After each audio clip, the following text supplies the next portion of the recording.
and just doing fuck all, just literally throwing Clash Royale matches and jerking off probably. But then at 3 in the morning, I finally ended up being able to fall asleep.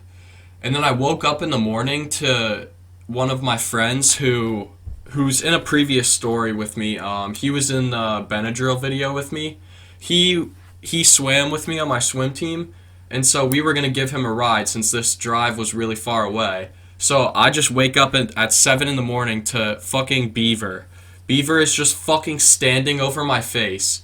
And I'm so out of it at this point. I wasn't even alive. I did not say a thing to him. I just sat up, sat on the side of my bed, and just looked down until my dad said, "You guys have to go." He was just asking me a bunch of questions, and I had told him I'd taken edibles the night before. So he had already known that I'd taken edibles, and that's obviously why I was so fucked up. But I was just so out of it that morning. The second we got in the car, I was passed the fuck out. I slept for a whole damn 2 hours. I literally got in that car. We pulled out of our driveway. I fell asleep until we got there. Got out of the car, swam, warmed up, got out of the pool, fell asleep, got woken up by my coach, had to get in, swim, got out, fell asleep again.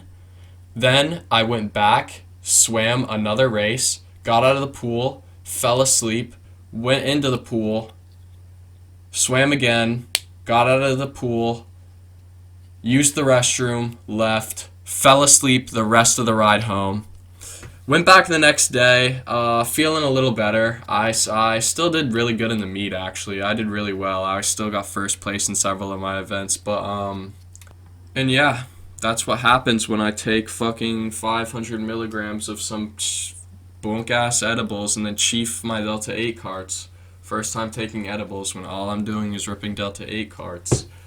Guess that's what you can expect to happen. Also, just wanted to let you guys know, taking my first solo trip tonight, taking a little shroomy shrooms tonight. Hope you guys wish me luck in the comments if this is dropped before I take the shrooms. Possibly will be. I might be able to edit it and then drop the shrooms. So, yeah, you guys can expect a video coming up, a trip report about that. And yeah, as I mentioned earlier, I have a lot of videos in queue. Besides this video, I have about 10 videos in stock right now. And that's just what I was able to think of within like an hour today. So I'll be able to get you guys a lot more videos coming up in the future. And yeah, I'll see you guys in the next one.